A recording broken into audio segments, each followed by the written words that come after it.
ঈদ ঘিরে 8 দিন শিথিল হচ্ছে লকডাউন, সপ্তমে নিয়ে চলবে গণপরিবহন। 17 জুলাই থেকে ঢাকায় গরুরহাট, স্কুল খোলার আহ্বান ইউনেস্কো। করোনায় দেশের রেকর্ড শনাক্ত আরও 220 প্রাণহানি। হাসপাতালে বাড়ছে রোগীর চাপ, আবারও গণটিকাদান শুরু, ভোগান্তি কাটেনি প্রবাসী কর্মীদের। টিকার জন্য নিবন্ধন করেছেন খালেদা জিয়া। ব্রিটিশ প্রতিবেদনে গৃহবন্দী বলায় বাংলাদেশের ক্ষোভ, যুক্তরাজ্যে চিঠি পাঠাবে সরকার। নাশকতার পরিকল্পনা ছিল নারায়ণগঞ্জে গ্রেপ্তার জঙ্গিদের। বোমা ও বিপুল সরঞ্জাম উদ্ধার, রাজধানীতে জাল নোট তৈরি কারখানার সন্ধান। 68 দিনে 38 বার জ্বালানি তেলের দাম বৃদ্ধি ভারতে। বাংলাদেশের সাথে ব্যবধান 53 টাকা পর্যন্ত। বিস্তর ফারাকে সীমান্ত দিয়ে পাচার হওয়ার আশঙ্কা। কলকারখানা নির্মাণ নিয়ম না মানায় রূপগঞ্জে আগুনের কারণ, নিরাপত্তা বিধি মানতে অনীহা মালিকদের। দায় স্বীকার পরিদর্শন অধিদপ্তরে। এবং বৃহস্পতিবার ওয়ানডে সিরিজে মাঠে নামবে বাংলাদেশ ও জিম্বাবুয়ে। টাইগারদের অনুশীলন শুরু হারারেতে। মেসির কোপা সাফল্য উৎসর্গপত্রে ম্যারাডোনা।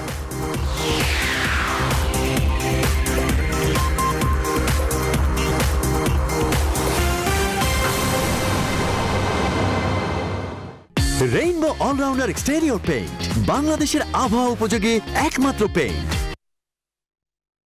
স্বাগত নিউজ 24 রাত 10টা সংবাদে। পুরো সংবাদের সঙ্গে আছি আমরা দুজন, আমি ফারনেজ জুই এবং আমি তামিমুর রহমান তন্ময়। এতক্ষণ দেখছিলেন সংবাদ শিরোনাম, এবারে বিস্তারিত। শিথিল হচ্ছে চলমান কঠোর লকডাউন। ঈদের আগে অনুমতি মিলছে যানবাহন, দোকানপাট সহ প্রায় সবকিছু চালু। তবে বহাল থাকবে স্বাস্থ্যবিধি। ঈদুল আজহা উপলক্ষে স্বাস্থ্যবিধি মেনে বসবে কোরবানির পশুর হাটও। সোমবার স্বরাষ্ট্রমন্ত্রী জানান, জীবন ও জীবিকা বিবেচনায় রেখেই সিদ্ধান্ত নেবে সরকার। আর সরকারের এই সিদ্ধান্তকে স্বাগত জানিয়েছেন ব্যবসায়ী নেতারা। আরো জানাচ্ছেন সজল দাস।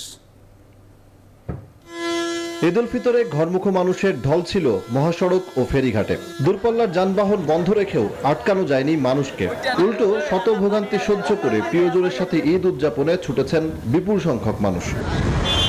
বিদায় নেয়নি অতিমারি করোনা, বরং হয়েছে আরো শক্তিশালী। প্রতিদিনই বাড়ছে মৃত্যু ও সংক্রমণ, চলছে কঠোর লকডাউনও। এমন বাস্তবতায় আসছে ঈদুল আজহা। পরিস্থিতি বিবেচনায় শিথিল হচ্ছে কঠোর বিধিনিষেধ। স্বাস্থ্যবিধি মেনে চলবে গণপরিবহন, খুলছে দোকানপাট ও শপিং মল। তবে বন্ধ থাকবে বেসরকারি প্রতিষ্ঠান। সরকারি সিদ্ধান্ত সেই অনুযায়ী আমরা সীমিতভাবে যেভাবে সিদ্ধান্ত দেয়, সোশ্যাল ডিস্টেন্সিং খালি রেখে স্বরাষ্ট্রমন্ত্রী জানান, জীবন ও জীবিকাকে গুরুত্ব দিয়েই সিদ্ধান্ত নিচ্ছে সরকার। দোকান মালিক সমিতি যারা আছে তারা কিন্তু এই 2 ঈদের জন্যই বসে থাকে। তাদের সমস্ত খরচ কিন্তু এই 2 ঈদের সময় হয়। এই সব কিছু চিন্তা ভাবনা করেই সরকার জীবিকা এবং জীবনের তাগিদে যেগুলি প্রয়োজন সেইগুলোর মাথায় রেখেই যা কিছু করার নির্দেশনা আপনারা শুনতে পাবেন। সবাইকে অনুরোধ করব, আপনারা সবাই স্বাস্থ্যবিধি মেনে আপনারা যার যার অবস্থানে থাকেন, আমাদের মার্কেটের আশেপাশে যেই দোকানের আশেপাশে যেই কর্মচারীরা আছে তাদের নিয়ে আমরা 3-4 দিন ব্যবসা করব। লকডাউন কিছুটা শিথিল হলেও বহাল থাকছে স্বাস্থ্যবিধি মেনে চলার নির্দেশনা। সজল দাস, নিউজ 24, ঢাকা। মামলা ও অর্থদণ্ডের পরও সড়কে বেড়েই চলেছে ব্যক্তিগত গাড়ির চাপ। সাধারণ মানুষ মানছেন না লকডাউনের কোন রকম বিধিনিষেধ। আইনশৃঙ্খলা বাহিনী মাঠে তৎপর থাকলেও সাধারণ মানুষের মাঝে নেই কোনো বিধি মেনে চলার প্রবণতা। করোনা মুক্ত থাকতে সবাইকে ঘরে থাকার আহ্বান মাঠে দায়িত্বরত আইনশৃঙ্খলা বাহিনী ও জনপ্রতিনিধিদের। আলী তালুকদারের প্রতিবেদনে দেখুন বিস্তারিত। লকডাউনে দিন যত ঘনিয়েছে বেড়ে চলছে ব্যক্তিগত গাড়ির সংখ্যা। জরুরি প্রয়োজন, সাথে রয়েছে নানা অজুহাত। আপনারা যেভাবে একসাথে 5-7 জন করে যাচ্ছেন, এটা কিন্তু ঠিক হচ্ছে না। বিধিনিষেধ উপেক্ষা করা সাধারণ মানুষকে পথে পথে চেকপোস্ট বসিয়ে দাঁড় করাচ্ছেন আইন শৃঙ্খলা বাহিনী। মাঠে তৎপর পুলিশ, র্যাব আর সেনাবাহিনীর টহল টিম। অর্থদণ্ড আর যানবাহনের উপর মামলার সংখ্যা বাড়লেও নেই কোনো প্রতিফলন। স্বাস্থ্য বিধি মেনে চলা আমাদের দরকার, তো এটাই আমার ভুল ছিল। আসলে আমি নিজের গাড়িতে বসা, আমি ফল্ট করলাম কোথায় আমি তো বুঝলাম না। আমি পাবলিক প্লেসে মামলা শুধু দিবে ফিটনেসের আপনার ডেট ফেল হয়েছে লকডাউনের কারণে, আমরা করতে পারিনি, এই জন্য 10,000 টাকা মামলা দিল। মোবাইল টিম পরিচালনায় নির্বাহী দায়িত্বে থাকা প্রশাসনিক কর্মকর্তারা সাধারণ মানুষকে তাগিদ দিচ্ছেন স্বাস্থ্যবিধি মেনে চলার। আমাদের যেই যতটুকু সচেতন আমাদের হওয়া দরকার আমরা ততটুকু সচেতন হতে পারছি না বলে আমার মনে হচ্ছে। অসহায় মানুষকে লকডাউনের বিধিনিষেধ মেনে চলতে ঢাকা দক্ষিণ সিটি কর্পোরেশনের 38, 41, 43 ও 44 ওয়ার্ডের জনপ্রতিনিধিরা 300 সাধারণ মানুষের মাঝে নগদ অর্থ বিতরণ করেন। এলাকার বাসিন্দাদের বিধিনিষেধ মেনে চলার পরামর্শও দেন তারা। আলী তালুকদার, নিউজ 24, ঢাকা। সবাইকে টিকা দেওয়া পর্যন্ত অপেক্ষায় না থেকে স্কুল খুলে দিয়ে শ্রেণীকক্ষে ক্লাস শুরুর আহ্বান জানিয়েছে জাতিসংঘের দুই সংস্থা ইউনিসেফ ও ইউনেস্কোর তরফ থেকে। ইউনিসেফের নির্বাহী পরিচালক হেনরিয়েটা ফোর এবং ইউনেস্কোর মহাপরিচালক অন্দ্রে আসুল এ বিষয়ে সোমবার এক যৌথ বিবৃতি দেন। বিবৃতিতে একটি প্রজন্মকে বিপর্যয়ের হাত থেকে রক্ষা করতে নিরাপদে স্কুল খুলে দেওয়ার বিষয়টিকে অগ্রাধিকার দেওয়ার জন্য প্রতিটি দেশের নীতি নির্ধারক এবং সরকারগুলোর প্রতি অনুরোধ জানানো হয়। বিশ্বে কোভিড-19-এর প্রাদুর্ভাব শুরুর পর 18 মাস পেরিয়ে গেছে। লাখ লাখ শিশুর পড়ালেখা এখনও ব্যাহত হচ্ছে। এখনও 19টি দেশে প্রাথমিক ও মাধ্যমিক স্কুল বন্ধ থাকায় 15,60,00,000-এর বেশি শিক্ষার্থী ক্ষতিগ্রস্ত হচ্ছে। বিষয়টি এভাবে আর চলতে না দিয়ে বন্ধের ক্ষেত্রে স্কুলগুলো সবার শেষে এবং খোলার ক্ষেত্রে সবার আগে বিবেচনায় রাখার আহ্বান জানায় ইউনিসেফ ও ইউনেস্কো।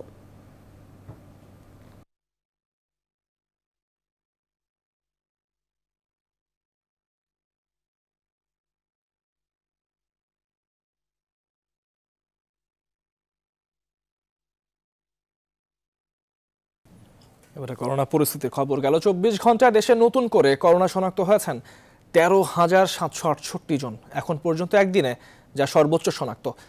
দেশের সরকারি হিসাবে মোট শনাক্ত হলেন 10,34,957 জন। এর আগে রোববার শনাক্ত হয়েছিলেন 11,874 জন। 24 ঘন্টায় করোনা আক্রান্ত হয়ে মারা গেছেন 220 জন। এ নিয়ে সরকারি হিসাবে মারা গেলেন 16,639 জন। গেল 24 ঘন্টায় করোনা থেকে সুস্থ হয়েছেন 7,020 জন। মোট সুস্থ হয়েছেন 8,81,521 জন।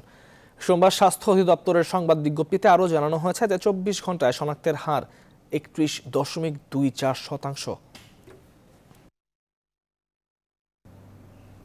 করোনার মৃত্যুর দিক থেকে এখন বিশ্বের শীর্ষ 10 দেশের একটি বাংলাদেশ। গেল এক সপ্তাহে বিশ্বে কোভিড-19-এ সবচেয়ে বেশি প্রাণহানি হয়েছে এমন দেশগুলোর মধ্যে বাংলাদেশের অবস্থান 10ম বলে তথ্য দিয়েছে বিশ্ব স্বাস্থ্য সংস্থা। WHO তথ্য অনুযায়ী প্রাণহানির দিক থেকে ব্রাজিল রয়েছে প্রথম অবস্থানে, তারপরেই রয়েছে ভারত। আর নতুন করোনা রোগী শনাক্তের দিক থেকে 12তম অবস্থানে রয়েছে বাংলাদেশ।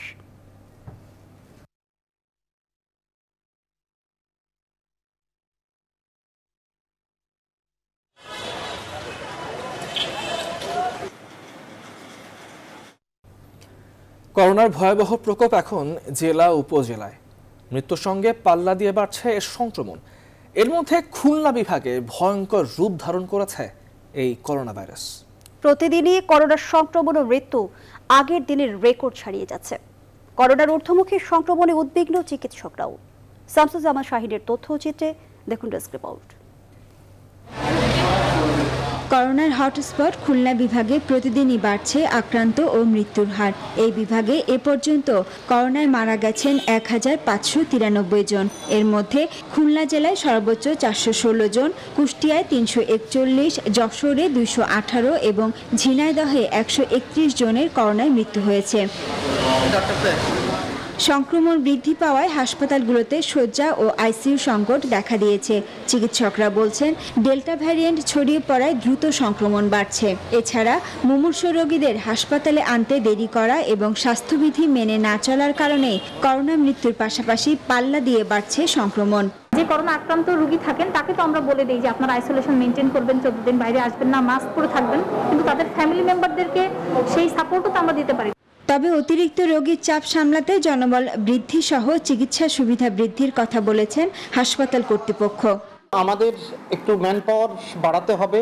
আমাদের সেন্ট্রাল অক্সিজেন সাপ্লাই সকল পেশেন্টদের জন্য সহজীকরণ করতে হবে, তাহলে এটা অনেক কমানো যাবে। এদিকে সংক্রমণের জন্য ঝুঁকিপূর্ণ মানুষদের চিহ্নিত করে কোয়ারেন্টাইনের ব্যবস্থা না করে শুধু লকডাউন দিয়ে সংক্রমণ কমানো যাবে না বলে মনে করেন সংশ্লিষ্টরা। যেখানে 60% লোক আক্রান্ত এবং তারা এটি ছড়াতে পারে বা সেখানে এটি ঝুঁকিপূর্ণ এলাকা, তার মধ্যে আমরা লকডাউন করব।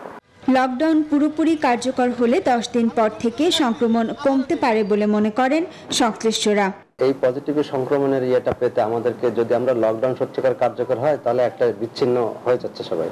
এই বিচ্ছিন্ন হলে আমরা আশা করতেছি যে 10 দিন পরে আমরা এই রেজাল্টটা আমরা পাবো। স্বাস্থ্য বিভাগের তথ্য মতে খুলনা বিভাগে 10 জেলায় রোববার পর্যন্ত করোনায় আক্রান্ত হয়েছেন 71,550 জন। Desk report, news 24। সারা দেশে আবারও শুরু হলো গণটিকা কার্যক্রম। দেশের জেলা উপজেলায় দেয়া হচ্ছে চীনের তৈরি সিনোফার্মের টিকা, আর মঙ্গলবার থেকে সিটি কর্পোরেশন এলাকায় দেয়া হবে কোভ্যাক্সের মডার্নার টিকা। তবে ভিসার মেয়াদ 1 মাসের কম থাকায় বিদেশগামী কর্মীরা 1 ডোজ টিকা নিয়ে পড়েছেন এখন নতুন বিপদে। বিশেষজ্ঞরা বলছেন গণটিকার কার্যক্রমের সুফল পেতে বয়সসীমা 18-তে নামিয়ে আনতে হবে। আরিফিন শাকিল জানাচ্ছেন বিস্তারিত। দ্বিতীয় দফা দেশে টিকা প্রয়োগ শুরু হলেও সীমাবদ্ধ রাখা হয় রাজধানীতে। অবশেষে সেই সীমাবদ্ধতা কেটেছে।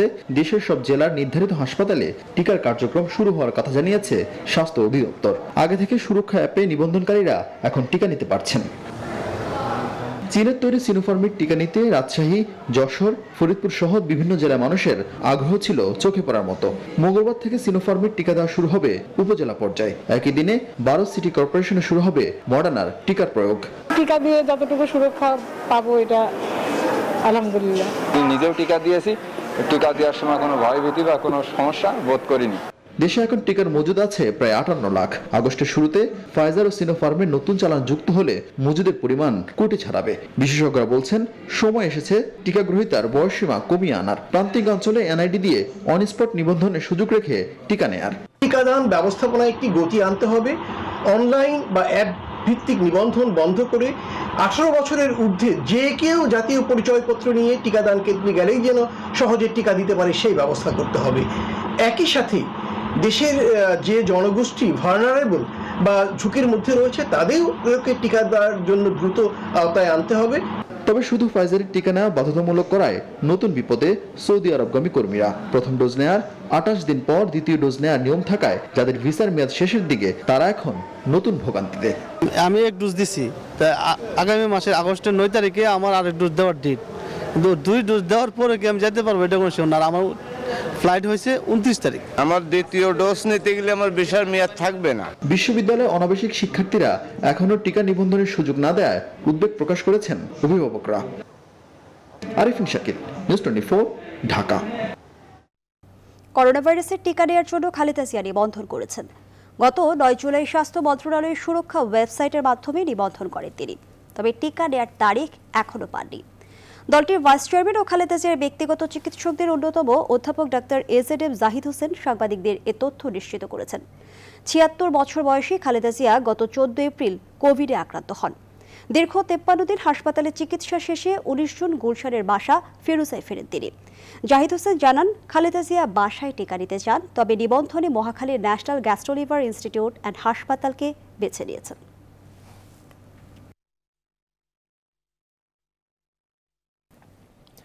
যুক্তরাজ্য থেকে প্রকাশিত মানবাধিকার ও গণতন্ত্র রিপোর্টটি গ্রহণযোগ্য নয় বলে মন্তব্য করেছেন পররাষ্ট্রমন্ত্রী একে আব্দুল মোমেন। এই বিষয়ে দেশটিতে আনুষ্ঠানিক চিঠি পাঠাবে বলেও মন্তব্য করেন তিনি। সোমবার নিজ দফতরে তিনি সাংবাদিকদের বলেন, যুক্তরাজ্যের ওই রিপোর্ট তথ্য নির্ভর নয়, গঠনমূলক তথ্য দিলে সেটি কাজে আসবে, কিন্তু বানোয়ার তথ্য যে উদ্দেশ্যমূলকভাবে দেয়া হয় তা সবাই বুঝতে পারে। তিনি আরও বলেন, তাদের উচিত এই ধরনের প্র্যাকটিস বন্ধ করা। তারা যে উপদেশ দিতে আসে সেটিও গ্রহণযোগ্য নয় বলে উল্লেখ করেন মন্ত্রী। এই নিয়ে সোমবার ঢাকার ভারপ্রাপ্ত ব্রিটিশ হাই কমিশনারকে তলব করে পররাষ্ট্র মন্ত্রণালয়।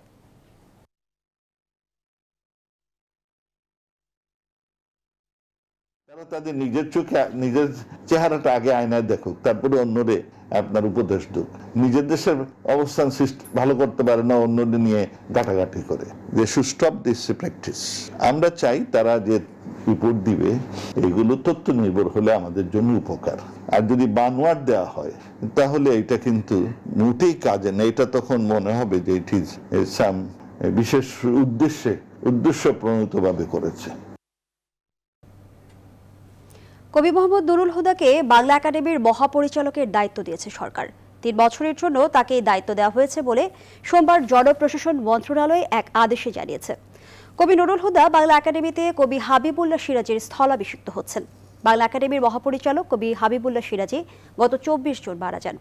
এরপর বাংলা একাডেমির সচিব AHM লোকমান প্রতিষ্ঠানের ভারপ্রাপ্ত মহাপরিচালকের দায়িত্ব পালন করে আসছেন।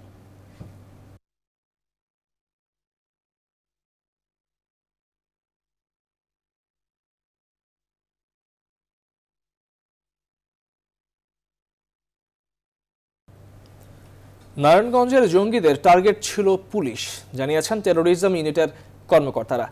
উদ্ধার করা বোমাগুলো সাম্প্রতিক সময়ে জঙ্গিদের ব্যবহার করা যে কোনো বোমার তুলনায় ছিল অনেক বেশি শক্তিশালী। জঙ্গি সংগঠনগুলো যেন মাথা চাড়া দিয়ে উঠতে না পারে, সেজন্য আইনশৃঙ্খলা বাহিনীকে নজরদারি বাড়ানোর তাগিদ সংশ্লিষ্টদের। সেলিম খানের ক্যামেরায় বিস্তারিত জানাচ্ছেন মৌ খন্দকার। নারায়ণগঞ্জের ২৫০০ নোয়াগাঁও এলাকার জঙ্গি আস্তানা। রোববার রাতে এই কক্ষ থেকে ৩টি শক্তিশালী আইইডি বোমা উদ্ধারের পর নিষ্ক্রিয় করে কাউন্টার টেররিজম ইউনিট। পুলিশের চেকপোস্ট ও পুলিশ বক্সকে টার্গেট করে শক্তিশালী এসব বোমা তৈরি করে নিষিদ্ধ ঘোষিত জঙ্গি সংগঠন নব্য জেএমবির সদস্যরা। সরেজমিনে গিয়ে দেখা যায় ১.৫ বছর আগে নোয়াগাঁও মসজিদের মুয়াজ্জেম ও ওয়াক্তের নামাজের ইমামতি করার চাকরি নেয় মামুন। এলাকাবাসী ধারণাই করতে পারেনি সে জঙ্গি কার্যক্রমে যুক্ত। আমাদের এলাকায় যদি আরো জঙ্গি কোনো পোলাপান থাকে, they should have to be arrested. এক লাখলে যাইতো হয়তো তানি নামার শেষ তানি আর বাসায় ঘুরতো। কেউ সন্দেহ করবে না এই চিন্তায় বাসাটি বোমা তৈরির কারখানা বানানো হয়। ব্যবহার কারোর সাথে কথা মতো তো কমই বলতো, উনি গম্ভীর মুখে থাকতো সবসময়। নামাজ পড়ে উনি রুমে চলে যেত। সোমবার দুপুরে এই নিয়ে সংবাদ সম্মেলনে বিস্তারিত জানান কাউন্টার টেররিজম ইউনিট প্রধান। স্লিপার সেল পদ্ধতিতে কাজ করে। জানেন একজনের নির্দেশেই, তারা আমিরের নির্দেশেই দুইজন আলাদা আলাদাভাবে কাজ করতো এবং তারা সরাসরি ওই তথাকথিত আমিরের তত্ত্বাবধানেই কাজ করতো। দুই গ্রুপের সাথে কোনো এখন পর্যন্ত আমরা কোনো যোগাযোগ পাইনি, বাট আমাদের জিজ্ঞাসাবাদ অব্যাহত আছে। জঙ্গি সংগঠনের সাথে সম্পৃক্তদের প্রত্যেককেই আইনের আওতায় আনার কথাও জানান তিনি। মহামারী করোনার মধ্যে আবারও সক্রিয় হয়ে উঠেছে জঙ্গি সংগঠনগুলো। গোয়েন্দারা বলছে বড় ধরনের নাশকতার পরিকল্পনা ছিল তাদের। এবারও তাদের মূল টার্গেট ছিল আইন শৃঙ্খলা রক্ষাকারী বাহিনী। মৌ খন্দকার, নিউজ 24, ২৫০০, নারায়ণগঞ্জ। রাজধানীর ভাটারার নুরের চালা এলাকায় অভিযান চালিয়ে ৫০ লাখ জাল টাকার নোট ও টাকা তৈরির বিভিন্ন সরঞ্জাম জব্দ করেছে গোয়েন্দা পুলিশ। সোমবার দুপুরে এই অভিযান চালায় গোয়েন্দা পুলিশের গুলশান বিভাগ। এই সময় আটক করা হয় মূল হোতা রহিম ও তার স্ত্রী সহ ৫ জনকে। বিস্তারিত মাসুদ আল লাবনীর প্রতিবেদনে। আসল টাকার মতো এভাবেই জাল নোট তৈরি করতেন রহিম। দেখে বোঝার উপায় নেই, শুধু কাগজের সামান্য তফাৎ। রহিম জানান মাসে ২০ লাখ জাল টাকা সরবরাহ করতেন। ১০ বছর ধরে জড়িত এই কাজে। সহায়তা করতেন রহিমের স্ত্রী। দুইটা কাগজ একসাথে করে জোড়া লাগানো পরে লেমিনেশন মেশিনের যেটা ওটার ভিতর দেওয়ার পরে দুইটা কাগজ জোড়া হয়ে যায়, একসাথে হয়ে যায়। তারপরে আমরা প্রিন্টে দিয়ে দিই। আমার হাজবেন্ড করে, আমি বাসায় বসে রান্না বাড়া করি, আগাই টাকাই দিয়েই। টাকা বানানোর জন্য ঘরোয়া পরিবেশে কয়েকজন কাজ করলেও বিভিন্ন স্থানে ছড়িয়ে দিতেন বিশেষ চক্র। গোয়েন্দা পুলিশের ঊর্ধ্বতন কর্মকর্তারা জানান এই চক্রের বিরুদ্ধে অভিযান অব্যাহত থাকবে। সেই আইনটা যদি তাড়াতাড়ি বাস্তবায়ন হয়ে যায় তাহলে জাল টাকার কারবারিদের এবং ব্যবসায়ীদের ব্যাপারে আমরা আরো স্পেসিফিক ধারাতে মামলা দিতে পারবো। আজকে যে দলটিকে আমরা ধরেছি, রহিম এবং ফাতেমা, এদের বিরুদ্ধে আগেও একাধিক জাল টাকা বানানোর মামলা আছে। কুরবানি ঈদ সহ অন্যান্য জায়গায় যেহেতু এই মুহূর্তে প্রচুর কাঁচা টাকার ক্রয় বিক্রয় হয়, তো সেটাকেই আসলে টার্গেট করে তারা বাজারে জাল টাকা ছড়িয়ে দেয়। ক্রেতা যাদেরকে গ্রেপ্তার করেছি তারা এসেছিল, তারা বলেছে যে ১ লক্ষ টাকার বান্ডিল তারা ১৫-১৬ হাজার টাকায় ক্রয় করে এবং তারা নিয়েই এটা রাস্তাঘাটে ছড়িয়ে দেয় বিভিন্ন জায়গায়। অভিযানে মূল হোতা রহিম ও তার স্ত্রী সহ ৫ জনকে আটক করা হয়। জব্দ করা হয় নকল টাকা ও অন্যান্য সরঞ্জাম। মাসুদ আল লাবনী, নিউজ 24, ঢাকা। চট্টগ্রামে আলোচিত মাহমুদা খানম মৃত্যু হত্যা মামলার ৩ আসামির দেশ ত্যাগে নিষেধাজ্ঞা দিয়েছেন আদালত। পুলিশের আবেদনের পরিপ্রেক্ষিতে সোমবার বিকেলে চট্টগ্রাম মেট্রোপলিটন ম্যাজিস্ট্রেট মেহরাজ রহমান শুনানি শেষে এ আদেশ দেন। ৩ আসামি হলেন কামরুল শিকদার ওরফে মুসা, এতেশামুল হক ওরফে ভোলা ও মোহাম্মদ কালু। নগর পুলিশের সহকারী কমিশনার কাজী শাহাবুদ্দিন আহমেদ জানান, মাহমুদা হত্যার ৩ আসামির দেশ ত্যাগে নিষেধাজ্ঞা চেয়ে আদালতে আবেদন করে পিবিআই। শুনানি শেষে আদালত ৩ আসামির দেশ ত্যাগে নিষেধাজ্ঞা দেন। রাত ১০টার সংবাদে পর্যায়ে নিচ্ছে একটি বিরতি, সাথেই থাকুন।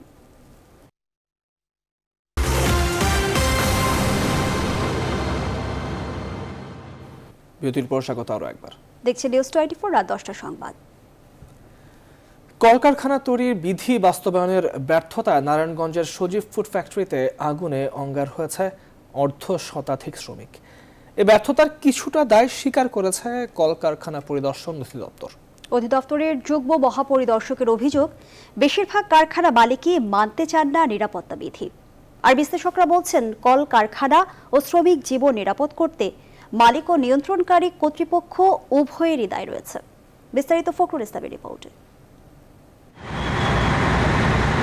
অর্থনীতির চালিকা শক্তি কলকারখানা ও তার শ্রমিকরা, অথচ গত 3 দশকে সারা দেশে 1 ডজনেরও বেশি কলকারখানা দুর্ঘটনা দেখেছে দেশবাসী, যেখানে প্রাণ গেছে হাজার হাজার শ্রমিকের। প্রশ্ন উঠেছে, যেখানে শ্রমিক বা কলকারখানা নিরাপদ নয়, সেখানে কতটা নিরাপদ অর্থনীতি? আর এই কলকারখানা দেখভালের দায়িত্ব যাদের, তারাই বা কতটা করছেন দেখভাল? আপনি যদি র্যান্ডাম একটা জিনিস পরিদর্শন না করেন, সেখানে তো আপনার ঘাটতি থাকবেই। আমাদের ঘাটতি থাকতেই পারে, এটা অস্বীকার করার কিছু নাই। দেশে মোট কলকারখানা, গার্মেন্টস ও নন গার্মেন্টস মিলিয়ে 60,000-এরও বেশি, যেখানে শ্রমিক সংখ্যা কয়েক কোটি। অথচ কারখানা ও তার শ্রমিকদের নিরাপত্তা নিশ্চিতের দায়িত্বে থাকা কর্তৃপক্ষ দায়হীন। আমাদের গাড়ির দায়ের চেয়ে বেশি হলো মালিকের দায়, কারণ তার প্রতিষ্ঠান। যাদের দায়িত্ব ছিল পুরো ব্যাপারগুলোকে তদারকি করা, সেখানেও কিন্তু আমরা গাফিলতি দেখতে পেয়েছি, যেটি অত্যন্ত দুঃখজনক। এবং আমরা মনে করি যে দুর্ঘটনার পেছনে তাদের প্রত্যেকেরই দায় রয়েছে। বিশ্লেষকরা বলছেন, কারখানার নিরাপত্তায় আইন প্রণয়ন ও প্রয়োগের সব দায় নিয়ন্ত্রণকারী কর্তৃপক্ষকেই নিতে হবে। আইনের দুর্বলতা অবশ্যই আছে। এখানে যারা সংসদে আইন পাশ করবেন তারা কারা? তারা কি তাদের বিপক্ষে আইন পাশ করতে যাবে কখনো? আইনটি তো তৈরি করবার দায়িত্ব তো একই মন্ত্রণালয়ের। কোন অপরাধের জন্য কতটুকু শাস্তি হবে, ক্ষতিপূরণ কি হবে, এটি তো তারাই নির্ধারণের দায়িত্ব নিচ্ছে। কাজেই এটি তো এই কথা বলে তো আমরা দায় এড়াতে পারবো না। অধিদপ্তরের এই যুগ্ম মহাপরিদর্শক বললেন, কারখানা যা আছে তার বেশিরভাগই মানেন না নিরাপত্তা বিধি। আইন অমান্যকারী কারখানার বিরুদ্ধে ব্যবস্থা নিতেও নেই কঠোর কোনো আইন। আর জরিমানা আছে মাত্র সর্বোচ্চ 25,000 টাকা, যা নিরাপত্তা বিধি লঙ্ঘন ঠেকাতে যথেষ্ট নয়। কেউ তো জেল দেয় না, জেলও যদি দিত 1 দিন 2 দিন তাও ভালো ছিল। ওই 25,000 টাকার চেয়ে এই ক্ষমতা দিয়ে তো আপনি মালিককে ধরতে পারতেছেন না। এক্ষেত্রে বিশ্লেষকদের পরামর্শ, নিরাপদ কারখানা গড়তে যুগোপযোগী আইন করে কার্যকর ভূমিকা নিতে হবে। ফখরুল ইসলাম, নিউজ 24, ঢাকা। আন্তর্জাতিক বাজারে দাম বৃদ্ধির সঙ্গে পাল্লা দিয়ে ভারতের খুচরা বাজারে বাড়ছে জ্বালানি তেলের দাম। গেল 68 দিনে অন্তত 38 বার তেলের দাম বেড়েছে দেশটিতে। শুধু পেট্রোলই নয়, ডিজেলের দামও কোনো কোনো রাজ্যে সেঞ্চুরি হাঁকিয়েছে। বাংলাদেশের সঙ্গে ভারতের বিভিন্ন অঞ্চলের জ্বালানি তেলের দামের পার্থক্য দাঁড়িয়েছে লিটারে 28 থেকে 53 টাকা পর্যন্ত। আর দামের এই বিস্তর ফারাকের কারণে বাংলাদেশ থেকে বিপুল পরিমাণ জ্বালানি তেল পার্শ্ববর্তী দেশে পাচার হবার এখন আশঙ্কা দেখা দিয়েছে। হাবিবুল ইসলাম হাবিবের রিপোর্টে বিস্তারিত। গেল কয়েক মাস ধরে পার্শ্ববর্তী দেশ ভারতের বিভিন্ন রাজ্যে জ্বালানি তেলের মূল্য বেড়েছে লিটারে 28 থেকে 53 টাকা পর্যন্ত, যা নিয়ে দেশটির নাগরিকদের মধ্যে দেখা দিয়েছে চরম অসন্তোষ। ভারত বন্ধ কর্মসূচিও পালন করে বিরোধী দলগুলো, কিন্তু তাতেও মূল্য কমেনি। ভারতের সাধারণ মানুষ জ্বালানি তেলের মূল্য কমানোর দাবি জানিয়ে বলেন, এর প্রভাব পড়েছে পণ্যবাজারেও। দামটা অতিরিক্ত বেড়ে গেছে, এটা মানুষের এটা মানে এক্সট্রা একটা চাপ বেড়ে গেছে আর কি। তেলের দাম বেড়ে যাওয়া মানে গ্যাসের দাম বেড়ে যাওয়া, সব এভরিথিং বাড়বে, তাতে আমাদের একটু অসুবিধা হচ্ছে। এমন পরিস্থিতিতে বাংলাদেশের সীমান্ত দিয়ে ভারতে জ্বালানি তেল, বিশেষ করে ডিজেল, পেট্রোল, অকটেন পাচারের অভিযোগ আসছে। সন্ধ্যার পরই শুরু হয় তেল পাচারের মহোৎসব। যশোর, রাজশাহী, দিনাজপুর, কুমিল্লা, সাতক্ষীরা সহ সীমান্তবর্তী জেলা দিয়ে পাচার হচ্ছে তেল। আমরা আজকে নতুন নিয়ে আসলাম, তো দেখি আসলে বাংলাদেশ থেকে দাম বেশি কিনা। আর এটা প্রতিনিয়ত প্রায় ঘটে। বাংলাদেশে যখন তেলের দাম কম হয় তখন বেনাপোল রোড দিয়ে তখন তেল দেখা যায় চোরাই পথে চলে যায়। এছাড়া প্রতিদিন শত শত ভারতীয় ট্রাক বাংলাদেশে পণ্য নিয়ে আসছে। আসার সময় সামান্য তেল নিয়ে তারা বাংলাদেশে ঢুকলেও ফিরছে ট্যাঙ্ক পূর্ণ করে। এছাড়াও বছরের পর বছর ধরে বাংলাদেশ পেট্রোলিয়াম কর্পোরেশনের ভর্তুকির টাকায় কেনা তেল এখন অরক্ষিত সীমান্ত ও সমুদ্রপথেও পাচারের আশঙ্কা করছেন বিশেষজ্ঞরা। গত কয়েক মাস ধরেই বিশ্বব্যাপী জ্বালানি তেলের দাম লাফিয়ে লাফিয়ে বাড়ছে। যখন বড় রকমের ইনসেন্টিভ স্ট্রাকচার ক্রিয়েট হয় তখন এই ধরনের ট্রান্সফার বা কালোবাজারিটা বেড়ে যায় এবং বর্তমানে সেই পরিস্থিতির সৃষ্টি হয়েছে। বিপিসি সূত্র জানায় জ্বালানি তেলের আন্তর্জাতিক ও দেশীয় দরের মধ্যে পার্থক্য থাকায় বছরের পর বছর লোকসানে পরিচালিত হচ্ছে সংস্থাটি। গত 2014-15 অর্থ বছরে লাভের মুখ দেখলেও 2012-13 অর্থ বছরে 11,372 কোটি টাকা, 2011-12 অর্থ বছরে 8,840 কোটি টাকা লোকসান করে বিপিসি। 2018 সালের ডিসেম্বরে সংস্থাটি আবারও লাভের মুখ দেখলেও আন্তর্জাতিক বাজারে তেলের মূল্য বৃদ্ধির ফলে আবারও ভর্তুকি গুনতে হচ্ছে প্রতিষ্ঠানটিকে। এমন পরিস্থিতিতে সরকার সচেতন না হলে বাংলাদেশে তেল সংকটের পাশাপাশি রাষ্ট্রীয় পাটকলগুলোর মতো বিপিসিও ঋণের ভারে ডুবে যাওয়ার আশঙ্কা করছেন বিশেষজ্ঞরা। হাবিবুল ইসলাম হাবিব, নিউজ 24, ঢাকা। করোনার এই সংকটে জনগণকে বাঁচানোর জন্য বিএনপি সহ সবাইকে দলমত নির্বিশেষে দায়িত্বশীল ভূমিকা পালনের আহ্বান জানিয়েছেন আওয়ামী লীগ সাধারণ সম্পাদক ওবায়দুল কাদের। সোমবার নিজ বাসভবনে এক ব্রিফিংয়ে তিনি আহ্বান জানান। বিএনপি সহ সকলকে দলমত নির্বিশেষে জনগণকে বাঁচানোর জন্য দায়িত্বশীল ভূমিকা পালনের আহ্বান জানাচ্ছি। বাইরে আজ দলমত চিনে না, তাই বিএনপি নেতাদের বলতে চাই, বিশুদ্ধার আর সমালোচনার বৃত্ত থেকে বেরিয়ে এসে মানুষের পাশে দাঁড়ান। যে সরকার শ্রমিকদের নিরাপত্তা দিতে পারে না, রূপগঞ্জে 52 জন শ্রমিক পুড়ে মারা যাওয়ার পরও যে সরকার রাষ্ট্রীয় শোক পালন করতে পারে না, সে সরকার অবশ্যই শ্রমিক বান্ধব নয় বলে অভিযোগ করেছেন শ্রমিক দলের নেতারা। সোমবার সকালে জাতীয় প্রেস ক্লাবের সামনে মানববন্ধনে এ অভিযোগ করেন তারা। বলেন, করোনার সময়ে শ্রমিকরা কাজ হারা হয়েছে, কোনো সাহায্য পায়নি, উল্টো কোটি কোটি টাকা প্রণোদনা পেয়েছেন মালিক পক্ষ। নিহত শ্রমিকদের পরিবারকে পুনর্বাসন করা সহ তাদের আর্থিক ক্ষতিপূরণ দাবি করে দায়ীদের দৃষ্টান্তমূলক শাস্তির দাবি করেন বিএনপি নেতারা।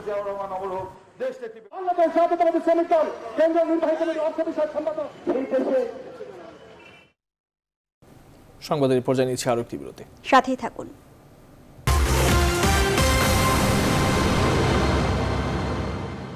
স্বাগত আরো একবার, দেখছেন নিউজ 24 রাত 10টা সংবাদ। এবারে ফার্স্ট সিকিউরিটি ইসলামী ব্যাংক অর্থ বাণিজ্যের সংবাদ।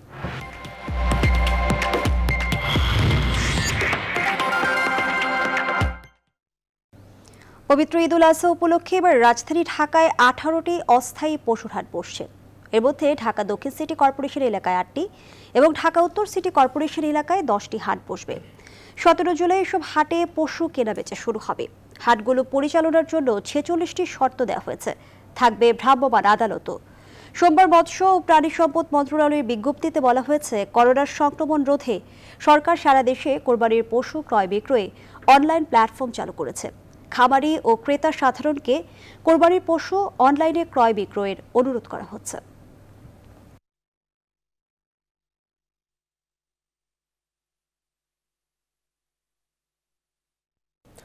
করোনায় মৃত কর্মকর্তার পরিবারকে আর্থিক অনুদান দিয়েছে সাউথ ইস্ট ব্যাংক।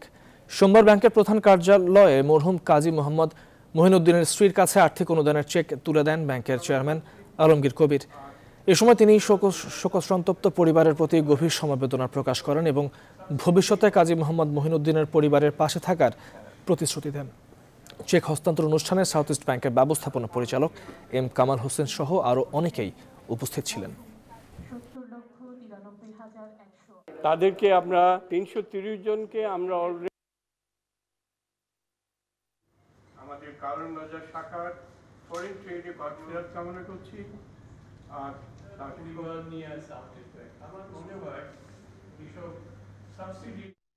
সংবাদের এ পর্যায়ে আরো একটা বিরতি দিচ্ছে, সঙ্গে থাকুন।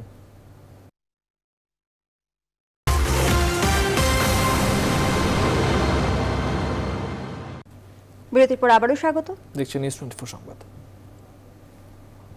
এ পর্যায়ে জানাবো খেলার খবর। জিম্বাবুয়ের বিপক্ষে 3 ম্যাচের ওয়ানডে সিরিজকে সামনে রেখে অনুশীলন শুরু করেছে বাংলাদেশ জাতীয় ক্রিকেট দল। আগামী 3 দিন অনুশীলন করে বৃহস্পতিবার মাঠে লড়াইয়ে নামবে 2 দল। হারারে স্পোর্টস ক্লাব মাঠেই হবে সব ম্যাচ। তার আগে 14 জুলাই 50 ওভারের একটি প্রস্তুতি ম্যাচ খেলবে বাংলাদেশ। হাঁটুর চোটের টেস্টে নানাবা তামিমকে নিয়ে সংশয় রয়েছে ওয়ানডে সিরিজেও। এদিকে সিরিজ খেলতে দলের সঙ্গে যোগ দিয়েছেন নাইম শেখ, মোসাদ্দেক হোসেন, মোহাম্মদ মিঠুন, আফিফ হোসেন, নুরুল হাসান সোহান, মোহাম্মদ সাইফুদ্দিন ও মোস্তাফিজুর রহমান। তবে ভিসা জটিলতার কারণে রুবেল হোসেন ও অলরাউন্ডার শামীম হোসেন জিম্বাবুয়ে যেতে না পারলেও বিসিবি সূত্রে জানা গেছে 2-1 দিনের মধ্যেই দুজন দেশ ছাড়বেন। 53 বছর পর আবার ইউরো চ্যাম্পিয়নশিপের শিরোপা ঘরে তুলেছে ইতালি। প্রথমবারের মতো আসরের ফাইনালে ওঠা ইংল্যান্ডকে টাই ব্রেকারে 3-2 গোলে হারিয়েছে আজুরিরা। ম্যাচের নির্ধারিত ও অতিরিক্ত সময় শেষে 1-1 গোলের সমতায় থাকলে ম্যাচ গড়ায় টাই ব্রেকারে। আর সেখানেই ইংল্যান্ডের স্বপ্ন ভেঙে শিরোপাকে রোমে পাঠায় ইতালি।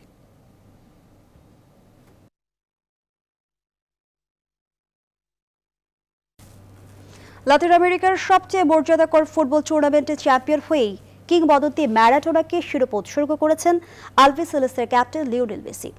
এই ট্রফি জিতে দীর্ঘ 28 বছরের শিরোপা খরা কাটিয়েছেন ফুটবল জাদুকর লিওনেল মেসি। 1986 বিশ্বকাপ জয়ী ফুটবল কিংবদন্তি ডিয়েগো ম্যারাডোনা না ফেরার দেশে চলে গেছেন গত বছরের নভেম্বরে। বিশ্বের সর্বকালের অন্যতম সেরা ফুটবলারের প্রয়াণের বছর না ঘুরতেই শিরোপা পেয়েছে আর্জেন্টিনা। সামাজিক যোগাযোগ মাধ্যম ইনস্টাগ্রামে ম্যারাডোনাকে ট্রফি উৎসর্গ করেছেন মেসি।